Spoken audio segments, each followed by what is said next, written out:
All right. Good, good afternoon, evening, everyone.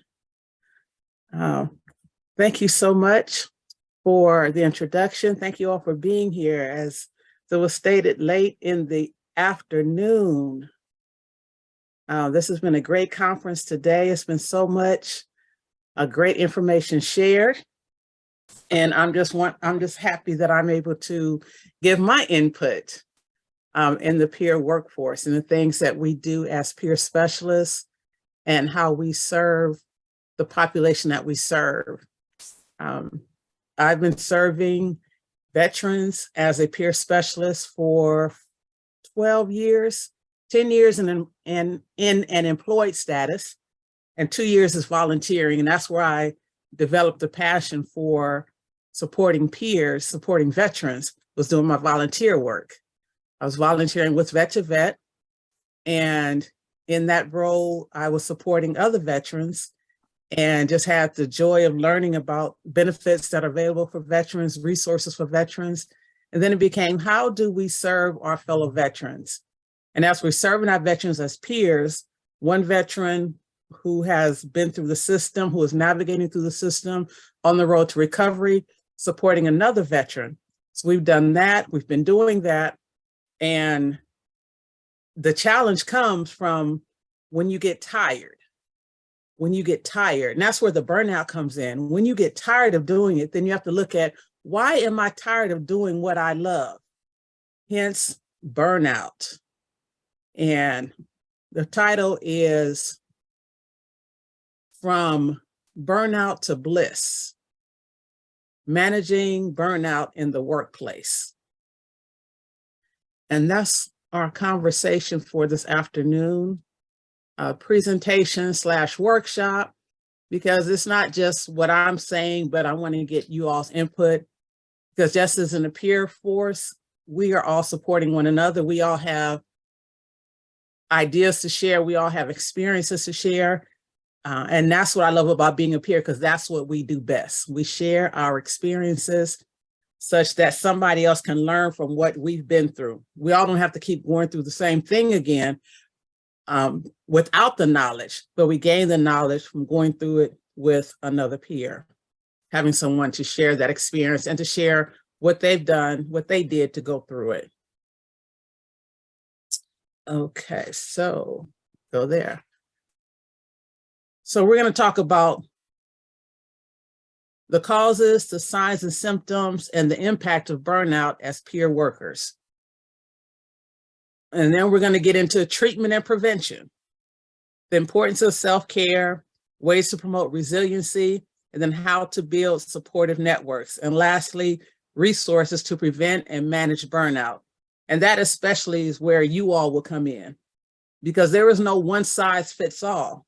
There are a bunch of thoughts, ideas, a bunch of ways we can prevent it, and ways we can treat it, but then we don't know what works until we try it. And sometimes we don't try it if we haven't heard whether or not someone else has tried it. And then we always have new ideas on how to walk through this, this journey of burnout to bliss. So when we look at burnout, it affects employees across various industries, especially in industries where service is provided to others, because we have a tendency to take on what we're supporting others in. As a peer specialist, we're not a fixer, we're a supporter. And sometimes as we get into this, we'll find that our roles move us into the place of being a fixer, and that increases that burnout, where we have that emotional, physical, and mental exhaustion caused by prolonged stress, because I'm trying to get this done. I'm trying to help this person. I'm trying to support this person. I'm trying to do this job. We're overworked. Oh, I spent so much time talking to this person. I spent so much time listening to this person that I haven't put my notes in. I haven't written up my papers. I haven't done what I was supposed to do. And then because we haven't done that, I feel like I'm not doing my job. I feel like I did not do what I was supposed to do. And then comes the performance appraisals, where others are looking at us to see, are we really doing what we're supposed to be doing? And all those feelings, all those feelings and emotions lead to burnout. which reflects itself and manifests itself in our physical and mental. We put it out that way. We physically turn different than we used to be. We're different. And that's part of what burnout is. And the effects can be detrimental to the individual and also to the organization. So as an individual, once again, I'm not doing what all I'm supposed to be doing. I wake up in the morning, I don't want to go to work. I don't want to go see those people. I don't want to do this, that, or the other. Let me find me another job because maybe this isn't for me. But it's your passion. It's what you love doing. You love supporting other people. You got into this profession because you love what it stands for. You love the outcome. But the other stuff that has piled upon you has caused you to not want to do this anymore. And then the organization loses a valuable piece of care. When we look at the care of an individual, and I'm speaking from a veteran standpoint, when we look at the care of a veteran, all those other things that are in place are valuable. And when you miss the peer place, when you miss the peer piece, then you're not, there's a piece missing because that veteran or that person that you're serving misses the lived experience. They miss the piece that says, well, you're not the only one going through it, or I've been through it too. That's the piece that they miss. Let's see. Causes of burnout. These are different things that cause burnout in the workplace. Heavy workloads. In mental health, I worked in the housing program, and I've talked to other peers in other industries, other nonprofit agencies, other community agencies, a heavy workload. A lot of people need support. So we find ourselves juggling so many people that sometimes it becomes overwhelming. We want to help everybody. We want to support everybody, but it's just too many. Long working hours. If we're working part-time, you just can't get it all in those part-time hours. When you're working full-time, after 8 hours, you're still trying to figure out, you're still taking stuff home. You're waking up in the morning, thinking about what you didn't finish the day before, thinking about what is to come. Lack of control over task. What is my job? What am I really supposed to be doing? Am I doing things that somebody else should be doing? Are our tasks overlapping? Poor management. That could be coming from internally. I'm not managing my time well. I'm not managing these cases. I'm juggling these cases and I don't seem to be getting it. It's not working right for me right now. I'm having a problem with this. Or it could be management from above. Your supervisors don't really understand what you do. Your supervisors are giving you things to do that are not for you to do. Poor management also leads to burnout. A toxic work environment. I won't say we've all been there. Most of us have been in a toxic work environment where in some instances, the peer might be the low person on the totem pole. And as the low person on the totem pole, they are not, they're not respected as other professions might be respected. They are given the grunt work. They're put in a position to be made to believe that what they do, which is share their experiences, listen, provide support, provide wellness tools, they may be led to think that what they do is not as important. So it becomes a toxic work environment because resentment sets in. Role ambiguity. What is my role on this team? I don't know, you don't know. I know what I'm supposed to do. I know what I received my certification in. I know that the things that I have been trained to do, that's what I should be doing on this team with this individual. And so because of that, I'm not sure what my role is. And then lack of recognition. In the housing program, and I've talked to other peers who felt that when someone received their housing, the accolades went to the clinicians, but it was the peer who used to be homeless and is now housed who talked to that homeless vet and encouraged that homeless veteran and gave wellness tools and walked with that veteran. And when the veteran gets housed, the celebration happens and the recognition of the fact that this veteran made it through this journey because they had somebody to walk with them.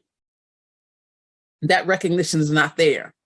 And sometimes that makes one feel like, I don't know if this is something I want to do. And it causes that person, it could cause that peer to feel burnt out. And then, of course, the conflicting demands from work and personal life. Just imagine all of this is going on, and then you have things going on at home, things going on in your personal life, things going on with your relationship, with your significant other, with your children, with your parents, with your own housing, with your own mental health, things that are going on that are causing a rift in how you perform your duties and how you do the work that you're supposed to do. So I want to stop right here, and I want to pose a question to everyone. And I'll come back to this. I want to pose a question to everyone. And we have 19 people here. I would like we can break out into 3 groups, just 3 random groups. And I'm gonna ask this question. What do you think are the most prevalent burnout symptoms in where you work? What do you think are the most prevalent causes of burnout? I'm sorry? Why don't you put that in the chat room too? Okay. Okay. And I think I made you a co-host so you could do the breakouts, or I believe I can do it for you. But anyways, ask the question again, and you might want to type it in the chat room. Okay. It makes it easier when they're in the room. That's all. Okay. So what are the most prevalent causes of burnout where you work or that you have experienced?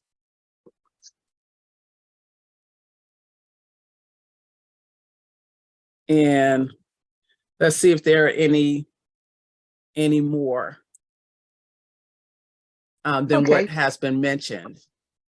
And did you say you did want to do a breakout room? Do you know how to do that, or do you want me to do that? I don't. If you could do that, just I believe I can. Just one moment. I gotta close the participant list here so I can so just 3 random breakout rooms in about 5 minutes. Yeah, let's see. Is this room gonna let me do breakout rooms? I don't think that it's possible in this room, believe it or not. Ah, okay. Or maybe because I made you host. Just give me a second. Let me unhost you. Hold on, you guys. Be thinking about it. It can be a little weird here when you come on. Okay, so what we'll do, we'll work on it for the next one. Yeah. Why don't you? Okay, here I'm reclaiming host. Let me see if I can. Now I think I can do it. Here we go. I have done this before. Okay, you keep talking. You keep going. Okay. I'll be back. Okay, so what we'll do it for the next time. For just right now, if you want to unmute, when we looked at that list of burnout causes, were there any that came to mind that were not on the list? Hi, everybody. I know one that is contributing to my current burnout is a lack of organization. When things are getting misplaced or not turned in and double the work has to be done, is a big one. And also as a supervisor, when I get a lot of resistance from my staff, when everything's an argument or things are taken personally, or I don't, just the resistance, and you're just repeating yourself and trying to stay calm and present through the whole thing. It just gets extremely tiring. All right. Thank you for sharing that. Thank you for sharing that. Dean shared in the break room, I guess this is favoritism and then unfair treatment of each person. Would you like to elaborate on either or both of those? Well, sometimes some people like would get all these things, like for example, extra treatment because they know the CEO, but other peers might not have like extra hours to work, basically because this guy knows the CEO. Mm-hmm. And then that goes unfair treatment. And the other one's direction that's not clear, like what exactly can we record as our, like which training is qualified as grant hours and all that, just very confusing. And it kind of, and also the change in like procedures, like one time we would do Zoom meeting, but then all of a sudden we have to go in person, and it just becomes a big headache because some people can't do it and they don't want to budge on that. Thank you. Okay. Okay. Thank you. Thank you. And those definitely can lead to burnout. Then we have microaggressions, when people take things personally instead of giving others the benefit of the doubt when they are well-intended. So when we look at microaggressions, those make us feel a certain kind of way. I'm trying to do my job, and because somebody else is taking something personally that I didn't intend it that way. But that can lead me as the peer giving the support to burn out, because just as everything else has been said, it's very frustrating. I'm trying to do my job, but then all the other stuff that's going on is keeping me from doing my job. Isms, the agony of trying to decide how to stand up for yourself without fear of covert retaliation. Definitely. I don't know what's going to happen if I continue to do my job the way that I'm supposed to do my job. I know what my training says I'm supposed to do. And when I tell my other staff members, or say to my other staff members, this is my role, this is what I'm supposed to be doing. But then someone says, nope, that's not it. Or someone goes and quote unquote tells on me because I'm doing something that they don't think I should be doing. Sharon, your hand is up.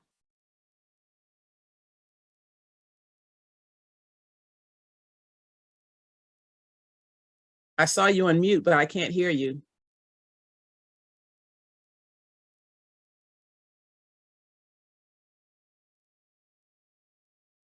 I'm not sure if you're having technical difficulties. Maybe you can put it in the chat. I was just going to say, Sharon, you might want to put it in the chat. I'm still working on the breakout thing, so I'll be back. Okay. Okay, Sarah? Something that we learned about recently that's been where once you get to realize that that's what it was, it kind of helps alleviate it a little bit, but it's still in that moment very, it takes a lot out of you, is transference. When somebody, when you remind them of someone, or maybe they have an issue with women, or they have an issue with whatever the thing is, or as a peer, it's just peer to peer, but sometimes they'll see us as an authoritative role, and it's like we're not an authoritative role, but we do, like you said, have a job to do. And so there's that resistance within that due to transference. Okay, all right, thank you. And then additional pressure, being expected to be highly productive even under oppressive conditions. So all of this stuff is going on, and you're still supposed to get your 50 notes in. You're still supposed to see 35 people a week on your caseload. You're still supposed to do all of that, along with all the other symptoms of burnout that you were experiencing. Then it becomes, how do I do it? How do I do it? Your peer client doesn't show up and make you waste time. So yeah, that is another reason that can cause that frustration. So we have to do, well, what do you do in those cases? How do you resolve that? How do you pull yourself up? But I want you to think about that and put a pin in it, and we'll come back to that. Let me get the screen back up. Okay.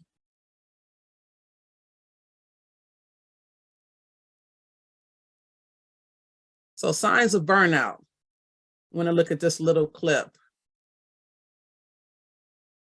It'll play. There we go.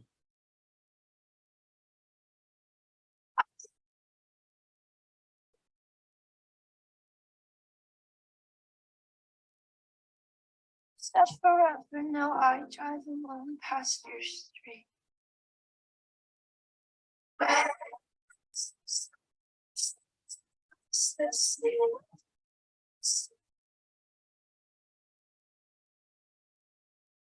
So these are the the 4 things that were discussed, that was shown in the video. Just you were able to see how another person reacts to it.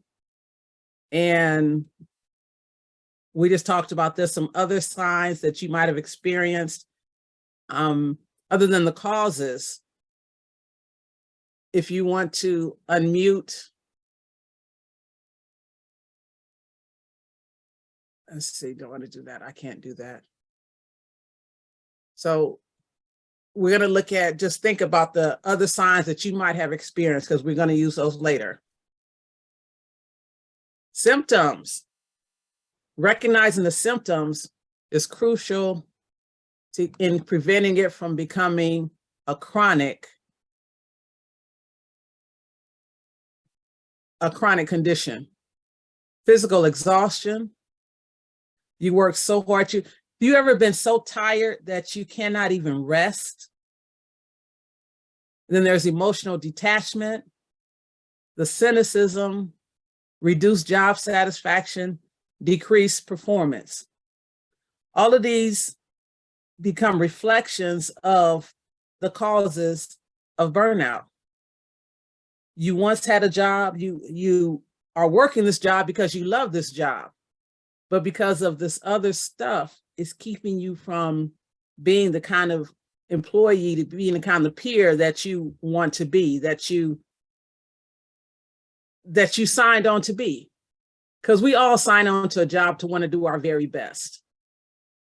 And then if left unaddressed, burnout can lead to even more serious health problems.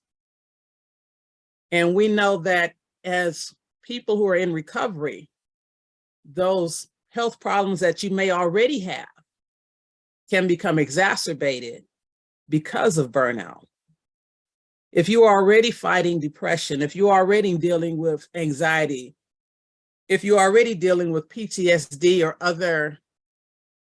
other symptoms, other illnesses, in recovery from something else, they can be exacerbated because of the things that are causing the burnout.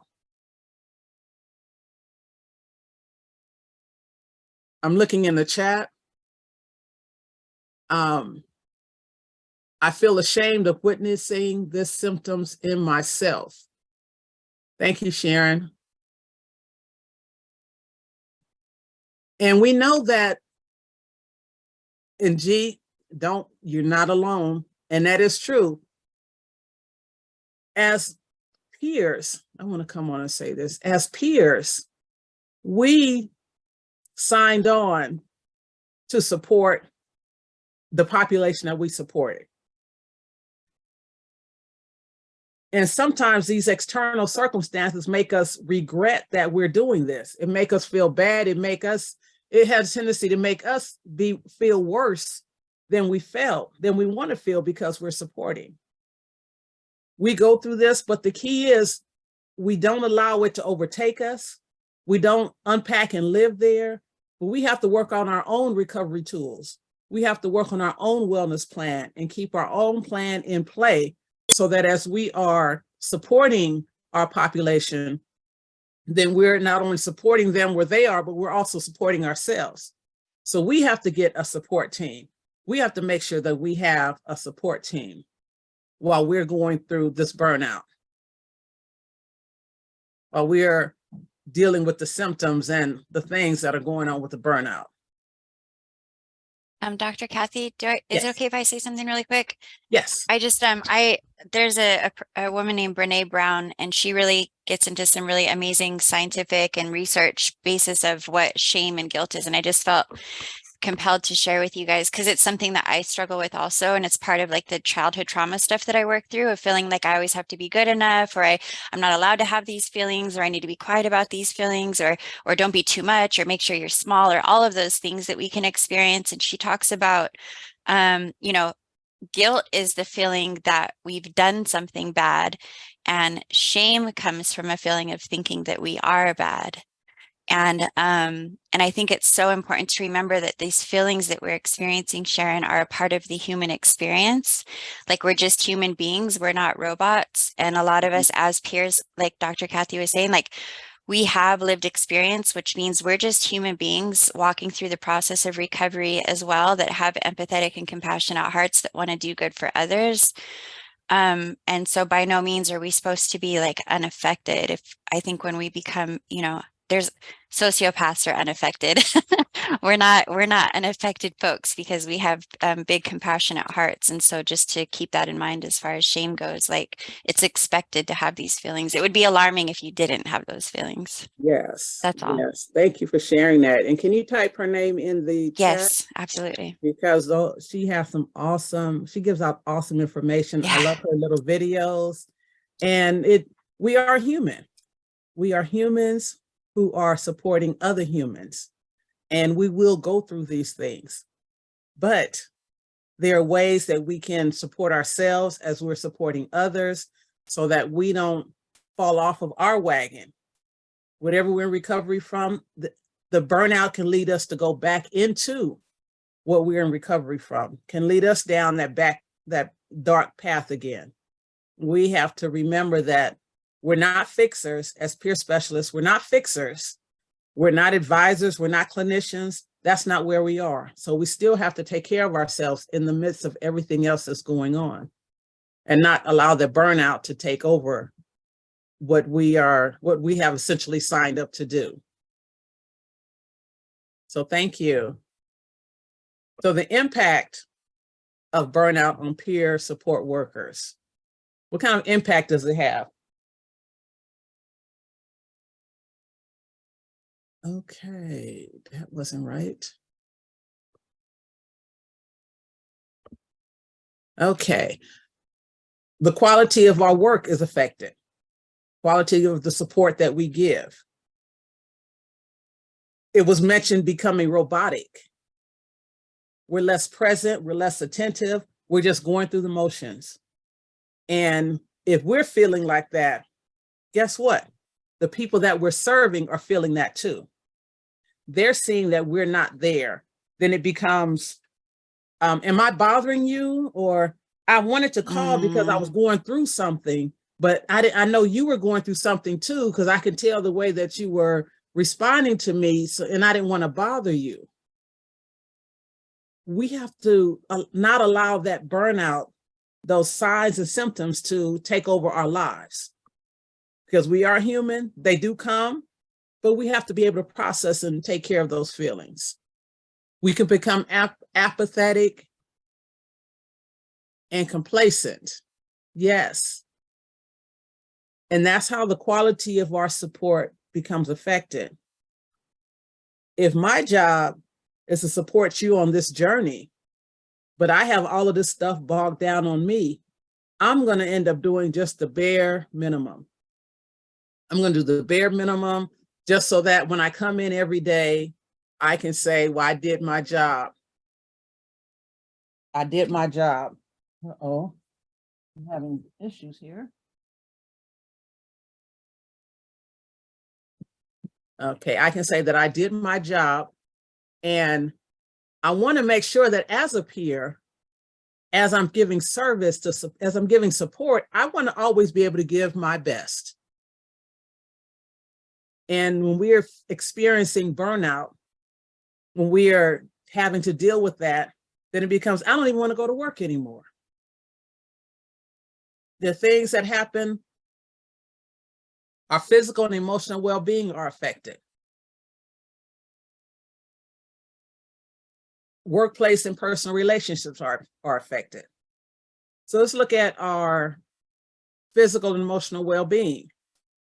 I'm not eating properly anymore. I'm not taking care of myself mentally, emotionally. I'm not doing the things that I need to do that are on my own wellness kit, that are in my own wellness toolbox. I am not taking care of myself. And then the workplace and personal relationships. I'm snapping at people. I'm irritated. The slightest little thing irritates me. Have you been in that position before, where you're at work, you didn't know why you're upset, but somebody left an ink pen on your desk, and it's no big deal, but you go ballistic? Those are things, those are ways that burnout will impact your work, impact your relationships, impact how you feel. When you go home, yes, no patience, intolerance, and I love it. So you breathing too loud. Those are things that get to us when we are experiencing burnout. When you begin to take an inventory of yourself, I do what I do every day, and I want to encourage every one of you to do that. Take a personal inventory of yourself. As a peer specialist, as a peer supporter, what are you bringing to the table for the person that you are serving? At the beginning of the day, what are you bringing to the table? How do you propose to support the people that you are assigned to support? What are you doing to support the clients, the clientele that you are assigned, that you will run into? However way you get the clients that you have, how do you plan to support them on today? I want to be present. I want to be aware. I want to be open. Those are things I want to pay attention to them. Those are things that you want to do. So personal inventory, you do that. What am I going to bring to what am I bringing to the table? And then at the end of the day, how did my day go? I'm reflecting as to, did I yelled at Johnny today, and I snapped at Mary today. And, you want to look at those things and look at, why did I do that? Why was it that I was annoyed because they were breathing so loud? You're looking at, when did you snap? When were you upset? Did you eat? Did you not eat? Did you overeat? Did you get enough water? That's how you do the personal inventory. What did you do during this day? Starting off in the morning, what am I planning to bring to this day? How will I keep myself well on today? I want to make sure I'm hydrated. I want to make sure I eat when I'm supposed to eat. I want to look at my caseload. If I have to break it down into bite-sized pieces, that's what I want to do. So you do that. And then at the end of the day, how did your day go? How did your day go? Were you successful? Were you able to give the support that you wanted to give on this day? Were you present for the people that you were serving? And if I didn't do it all today, I can try it again tomorrow, because I'm not a robot. I'm not going to do everything perfect. But as I look at things, when I'm able to become aware of things, then I can work on it and make adjustments for the next time.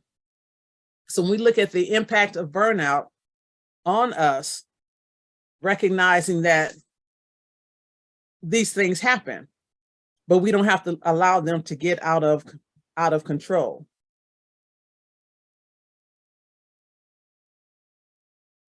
Treating burnout.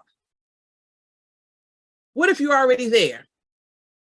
What if you are already in that burnout mode? What if you are already, every day last week, the person in the cubicle next to you, you can hear them breathing. You heard them sneeze. You heard them writing with their pen. You heard them clicking the pen. You are already there at burnout. So what do you do? What can you do? Maybe you have to take some time off work. Maybe that's the solution. Maybe that'll help for a minute. Because again, you can figure out, I'm really, really upset. Let me take some time off and reevaluate. Because sometimes it might mean speaking to your supervisor. making adjustments in your workspace, and then seeking professional help, reaching out to a therapist. The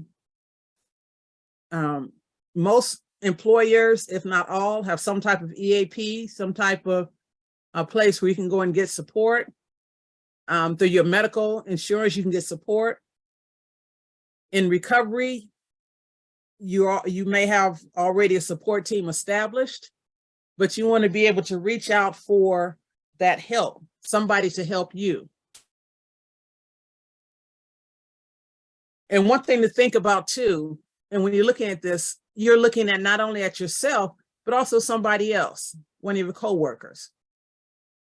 So if somebody snaps at you because they're having a bad day, if somebody snaps at you because they're having a bad day, I suggest, well, the question is, do I recommend that they speak up then or later? Oh, I just lost my question. Okay. So let me go back to that question. If a coworker or supervisor snaps at you at work because they're having a bad day, do you recommend speaking to them on a later date to try to talk it through so that you don't feel on edge at work? Yes, because if somebody snaps at you, again, I would recommend speaking to them later, if not later that day, on the next day. If somebody snaps at you, then you're going to snap back. And you're probably not going to say the most effective things if you encounter that person at that time. So when you want to look at when can I speak to my supervisor, when can I speak to my coworker? And sometimes you might have to take somebody with you. You may not be able to speak to them on your own because of your own triggers. So it is not a problem to take somebody with you to help you stay on point. And I also recommend writing down the things that were done, the things that affected you, how you felt, writing them down, and then reading the paper. Because sometimes talking off the cuff is not good. Sometimes just going in and saying, you yelled at me, I don't know why you yelled at me. And then you start talking about what you thought you heard, talk about rumors. I know your wife is leaving you, but that's not reason to lash out at me. Those things that happen in someone else's life, if you are privy to them, they'll come out during that encounter. So that's why one of the reasons why you want to take someone with you, so that you're not standing there, you're not in this encounter causing more of a problem. Because everyone's not able to assess their own burnout, and they just may need someone to support them in becoming aware of what's going on. So Ryan, thank you so much for the example of the personal inventory. This is something you can do when you learn it, when you take the time to commit it to memory. You can do something to check in with yourself every day. And that's essentially what it is, just a check-in with yourself.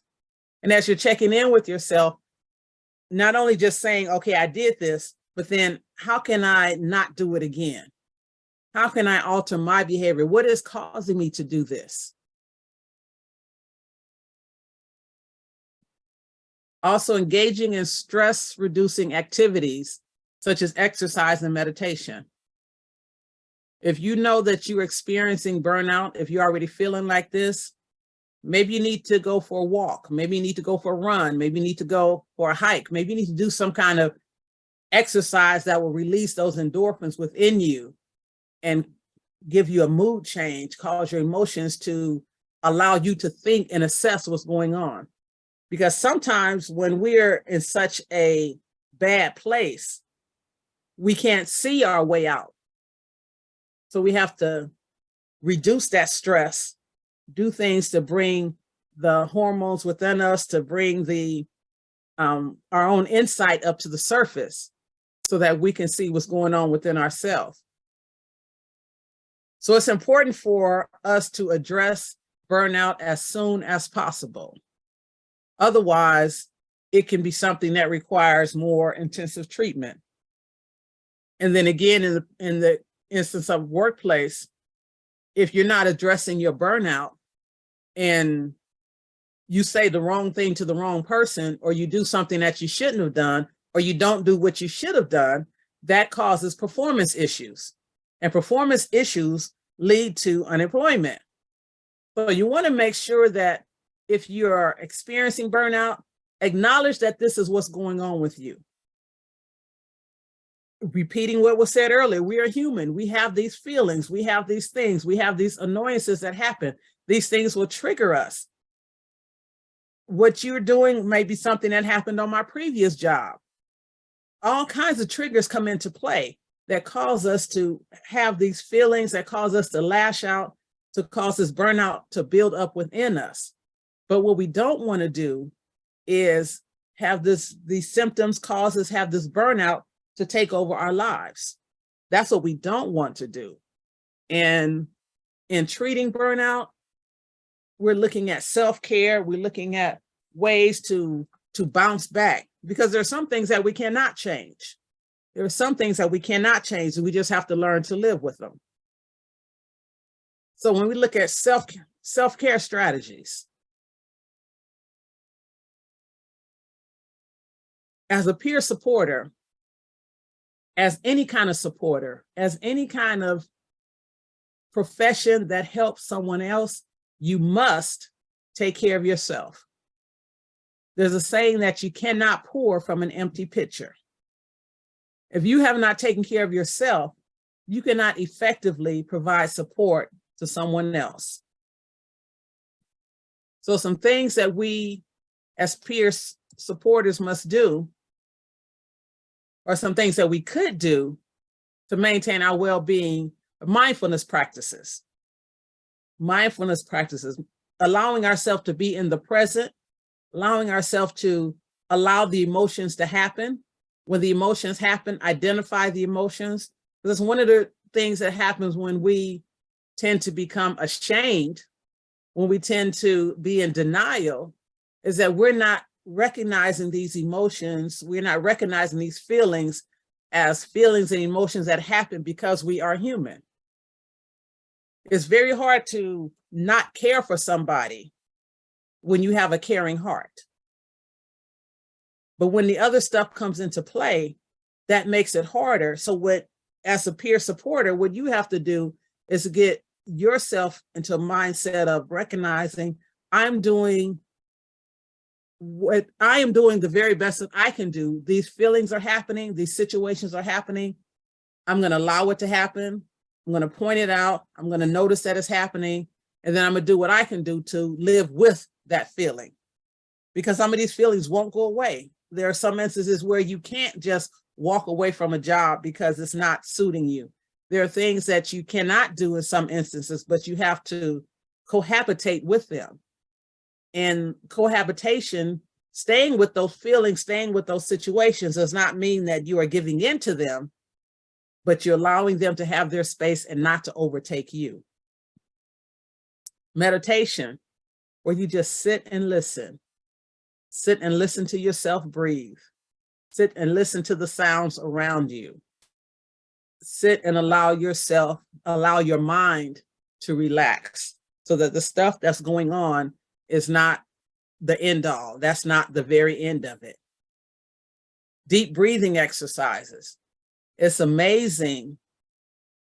I try deep breathing exercises and it takes me to a whole different place.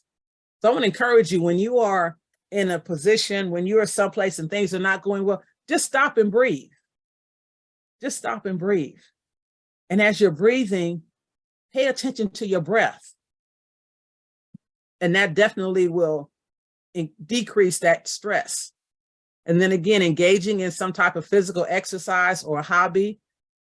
As a peer supporter, we don't give up our life to support somebody else. If you enjoyed playing baseball, play baseball. Don't allow your work schedule to overwhelm you, because you can only do what you can do. I guarantee you, if you make yourself so sick from trying to serve and you have to take off work, the job is still going to go on. So you have to take care of yourself. If you had a particular sport you play, do that. If you have a hobby, sometimes getting into our hobby takes our mind off of the stuff that's causing us a problem. You get into your own little world. If you like to read, go back to reading. If you like to travel, go back to traveling. You may not be able to do the 6-week cruise, but you can do a day trip. But engage in something that takes care of you, something that you can say, I am doing this for me.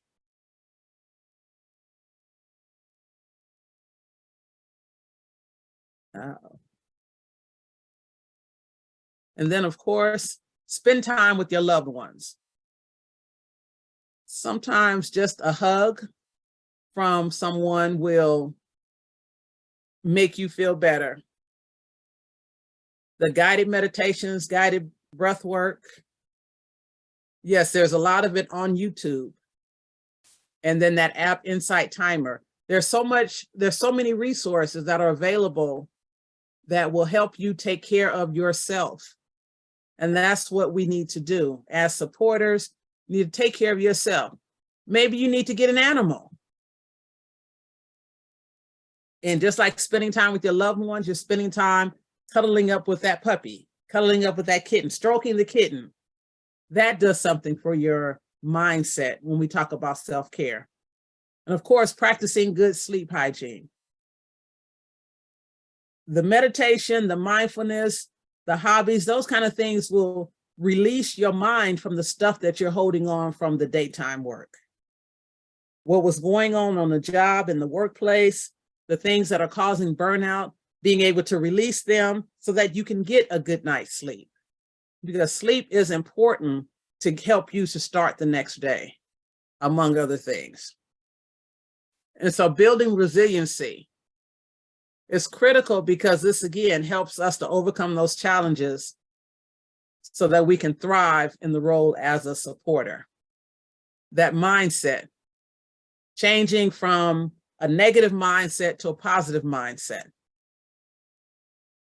When you have a positive mindset, well, let me back up.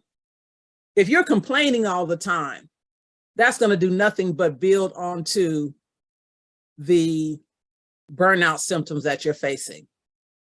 So instead of complaining, turn it around to a positive. I spoke with a former coworker the other day, and they said, I had to pay $10 to park. I said, was that for the hour or for the day? That was for the day. I said, imagine if you had to pay $10 per hour.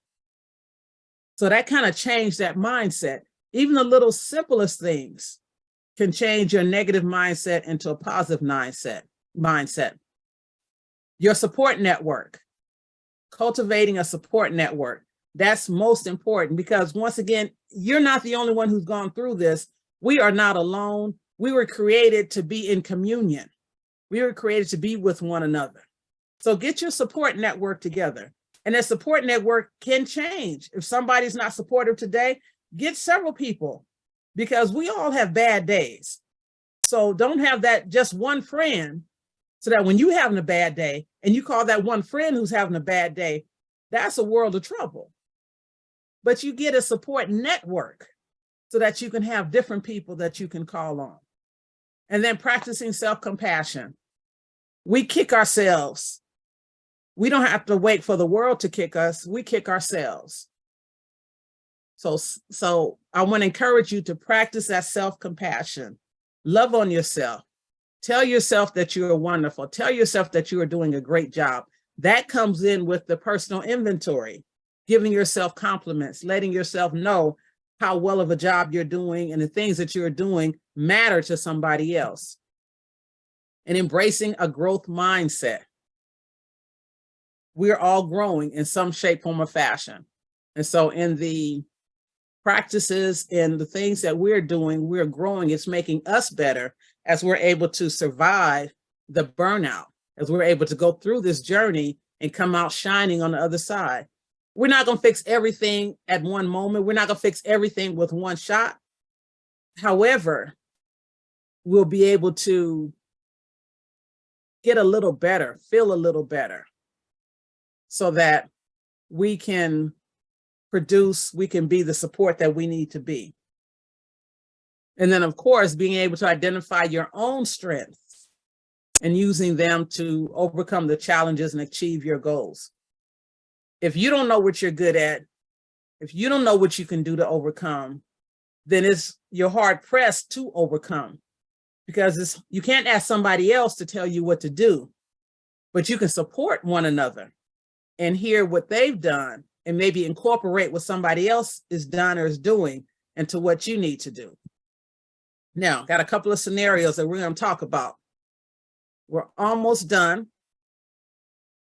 So Samantha is a peer support specialist who's working in a community health center for 2 years. Recently, she's been feeling increasingly stressed and overwhelmed by her workload. She has noticed that she feels exhausted and drained after working with clients and has little energy left for her personal life. She has been having difficulty sleeping and has been experiencing physical symptoms such as back pain and headaches. What strategies would you implement to combat this burnout that Samantha has? What would you share with Samantha, given what we are seeing here that's going on with her?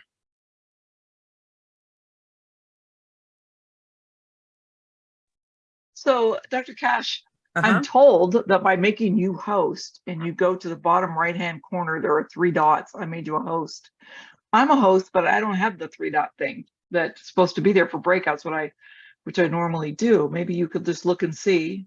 And if you wanted to do a breakout on this question and it works, you could do it. Okay, and so It would be bottom right. Let's see. Okay. I don't see it. Yep, I don't see it. All right. I don't know. It's very strange because I've done breakouts. I teach and stuff online, but I'm not seeing it in this room. So, right. So maybe people just answer your questions like we did, I guess. Yes, that's what I mean. I've done the same thing in other presentations. Yeah.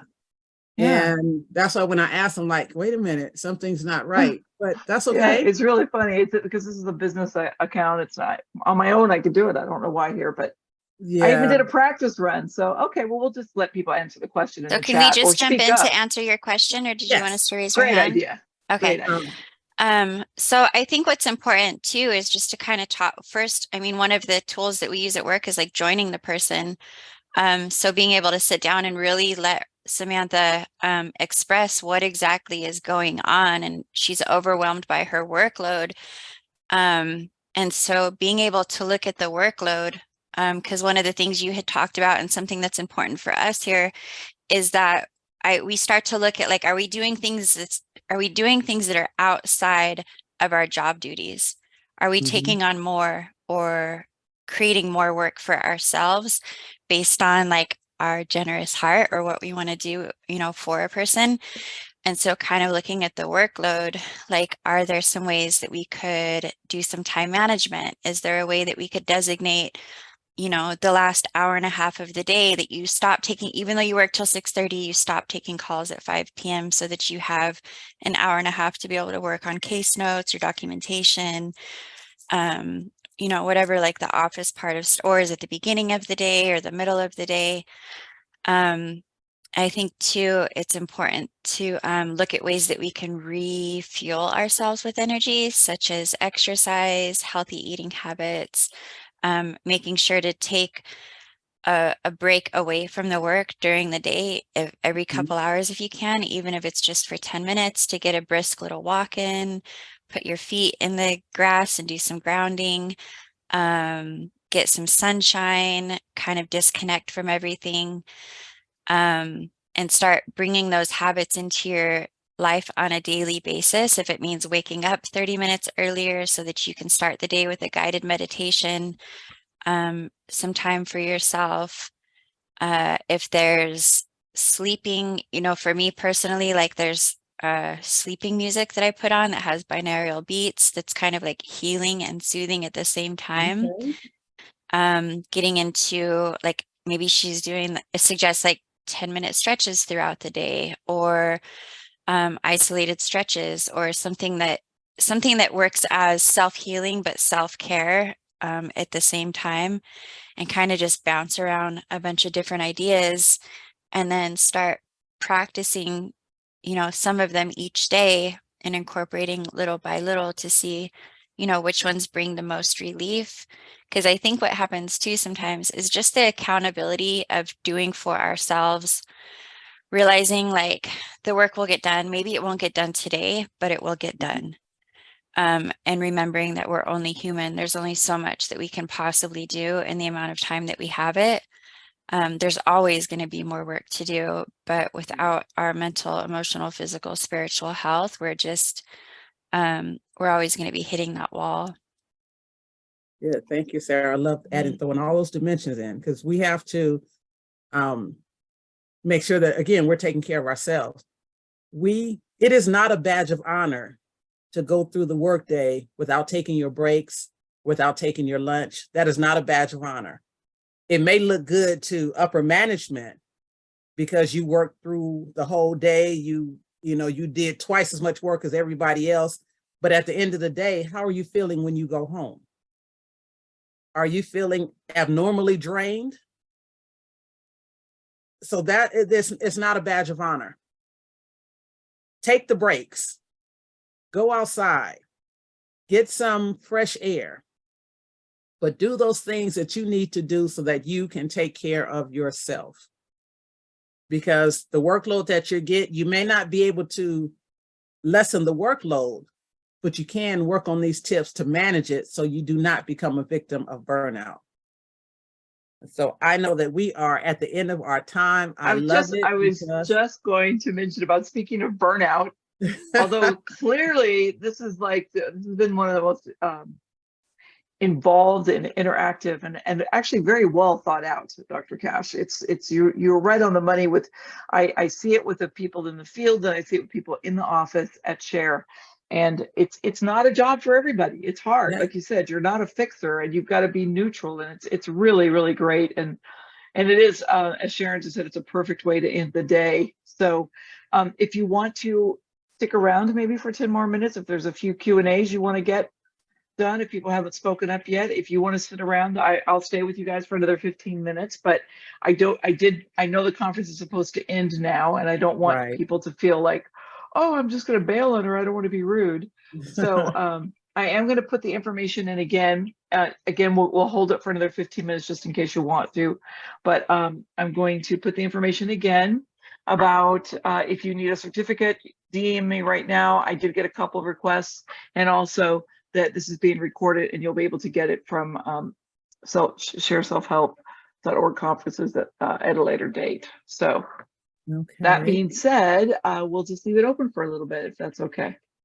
Thank you so much, Dr. Cash. That was like right on time and super informative. And it also just feels really good to be validated that like we're not the only ones.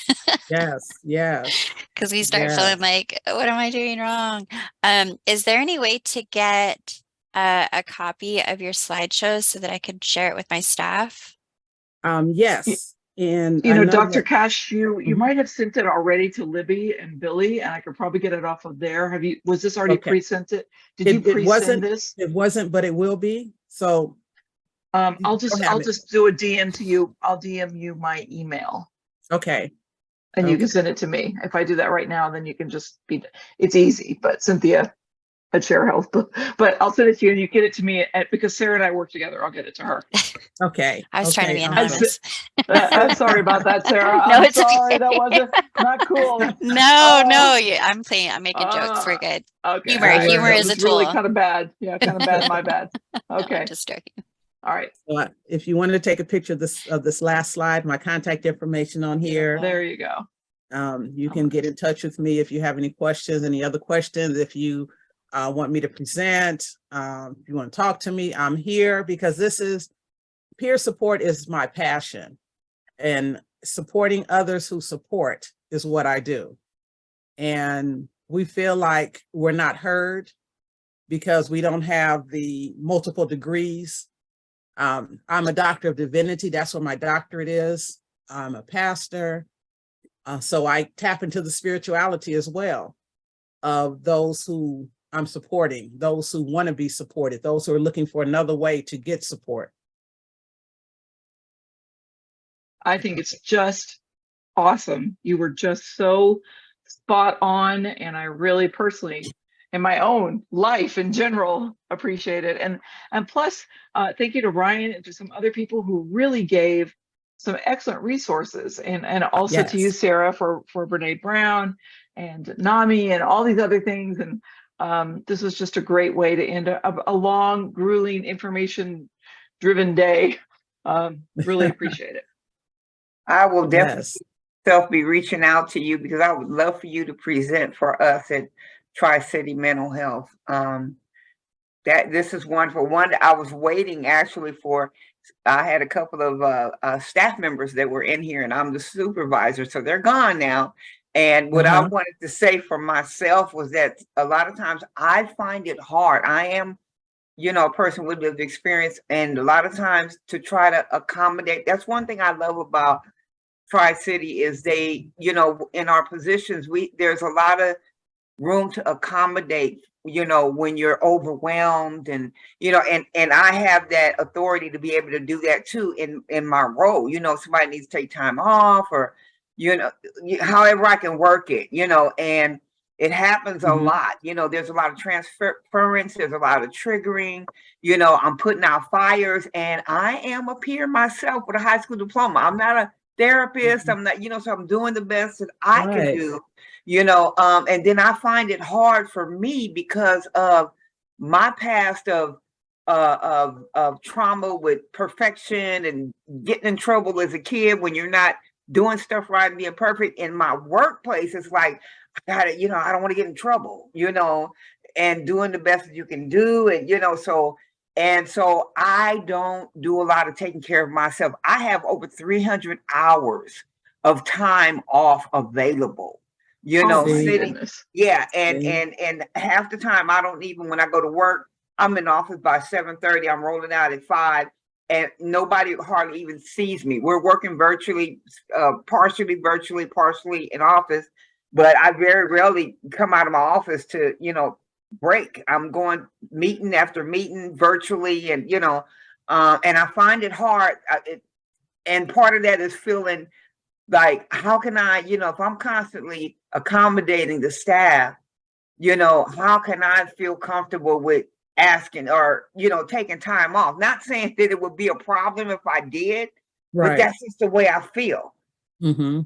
How do I be comfortable with, hey, I need a couple of days, or, you know, and so I don't do it. Yeah. So and that's the mindset you have to change. Yeah. Yes. Yeah. So I just needed to say that, you know, I just need to say that that's where my struggle is self-care in that way. But I'm constantly trying to make, you know, make sure that the staff is getting all the care that they need. So, yeah. But then the thing is, if you break down, if you break down, then somebody else will come in that may not care for the staff the way that you do. Oh, okay. So, yeah, you know, so if you're looking at the fact that you're caring for the staff, so you're not going to take time off. But if you take time off and you communicate with the staff, they will be all right. Okay. You know? Yeah. And it's not like, you know, we're not saying take 3 months off because you have 300 hours. Yeah. You can add a Friday to a 3-day weekend and do 4 days. Yeah. But it's it's about communication, letting your staff know, you know, as a leader, we have to train those who are under us to do the work that they're supposed to do. Right. Okay. And then when they do the work that they're supposed to do, and then they know that you're not going to be there, you know, get a big calendar. In 3 weeks, I'm taking 3 days off. So you're preparing them. You got any questions? You need any processes? Explain. You need anything? Boom. Then you can take off without your phone. I was just going to say, you got to unplug, and you got to mind your own rules. You got to do it. You got to walk the walk when you talk. Yeah. So maybe it might just be one day that you can do this. Start with baby steps.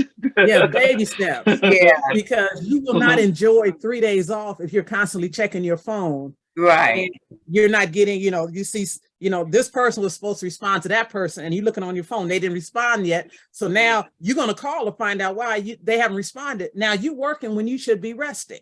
Right. Yeah. So can I comment on that? Make that first trip out to the mountains where there is no cell service. Right. I wanted to relate on that one, Jerry, and I think that Dr. Cash, you might is because being a divinity, having the history that you do with your spirituality or whatnot, but I find that when I get out of the way because I'm going to do something purposeful for myself, the other side of things always end up working out. It's when I'm in self-will thinking that I have to control things that creates this friction or this static. And when I make like this agreement with my higher power that like I need to do something for myself because I also have that kind of childhood trauma. And what I find is that when I'm in a place of self-abandon, when I'm in a place of not coming to my own rescue or not making my needs a priority, it's not just the exhaustion of the actual work, it's the exhaustion of that reoccurring trauma that no matter how much we work through it in recovery, there's always this wound that has the potential to get triggered. So not only am I dealing with the workload of now and what's going on in the current tense, I'm also, it's almost exaggerated by those years of self-abandon where I didn't put myself first, or I didn't feel like I was enough, or I didn't do enough, or I needed to do more, it wasn't the right thing, or whatever that is. And then being able to sit in that place and I literally have to give myself permission to, like, I have to give myself permission to not engage with anything outside of whatever that self-care day is. Over and over and over again, I have to give myself permission because like I have this subconscious mind that's been wired to do things a different way.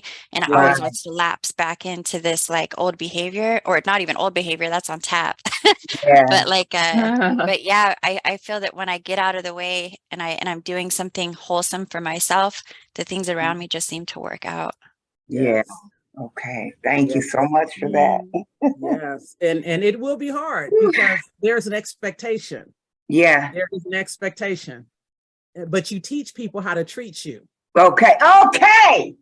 That part. I'm sorry, but you just you struck me because I say that a lot. I am also I also have a spiritual background. I'm an evangelist. I have part of my support is my church family, and we have a lot of teachings and stuff, and that's the main thing that I had been saying.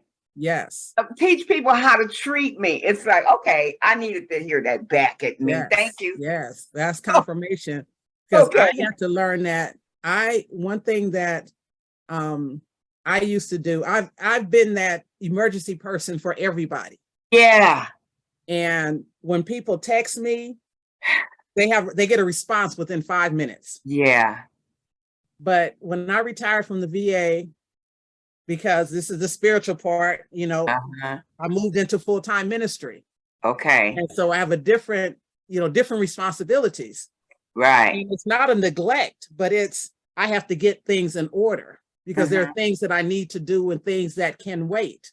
So when I first moved into this arena, someone would text me and 4 or 5 hours I'd get back to them. And when I call them, I was worried. I was concerned. You didn't call me back. You didn't get back to me. I said, okay, I have some other things to do. So now I am to the point where when I go on vacation, I will check messages, but I won't return calls. Okay. I have answered calls on accident. Okay. Because I'm training myself you don't have to answer all those calls. Yeah. But my reflex is answer the phone. And then somebody say, well, can you do that? I said, no, I'm out of town. I'm in a whole nother state. I don't have my computer. I don't have access to that. I'll have to get back to you. When will you be back? I'll be back next week. You mean yeah, you got to wait until next week or you Right. figure it out. And that's what happens. Yeah. So you give yourself permission to do that. Right. And it's hard at the beginning because you feel bad. Oh, wow. Yeah. They were depending on me to do that. But then you also have to look at the other side of it. One thing that that happens, people wait to the last minute. There was another saying that I had, emergency procrastination on your part does not constitute an emergency on my part. Right. Okay. So people will wait until I need this tomorrow. So when did they tell you that you needed this tomorrow? They told you 10 minutes ago? Oh no, I've known for 3 weeks. Gotcha. Okay. So I'm not rushing. Right. I'm not so much rushing, but I'm not going to stop taking care of me to take care of you. Right. Okay. Okay. And it's not selfish. It's not selfish. And that's the part we have to get. When you're a servant, when you're serving, you also have to realize that taking care of you is not selfish. Right. Okay. Yeah. Okay. But we'll feel that way. We'll feel that way. We'll feel like I let that person down. But then again, I put into my own mindset. If there are 2 people in the room, me and somebody else, I have to be the most important person. Okay. Okay. Because if I take care of you and I fall down, then what? Right. On the airplane, what do they tell you? When you're on the airplane, you take your air first. Right. yes. Yes, right. When you have to put the mask on, put it on yourself first. Right, and right. then help somebody else. Right. Because you're trying to mask up somebody else and then you fall out. Yeah. And then both of y'all out because you couldn't completely get it on the other person. So take care of yourself first. And that's in everything. And it is not a selfish act. Right. Right. It's not that you don't care about the other person, but you can't care about them without caring about yourself. To thine own self be true. Yes. Yes. Yes. Ladies, thank you so much. I have to jump off. Dr. Cash, it's been an honor and I'm super, super grateful. Jerry, my prayers are with you and I wish you the very best. I hope you get the vacation time that you really deserve. Thank you. All right, bye y'all. I'm gonna have to find you, Jerry, so I can make sure you're taking vacation. Who do I need to call to make it? I got to make a call for Jerry. All Give my right, girl thank some you, time Sarah. off.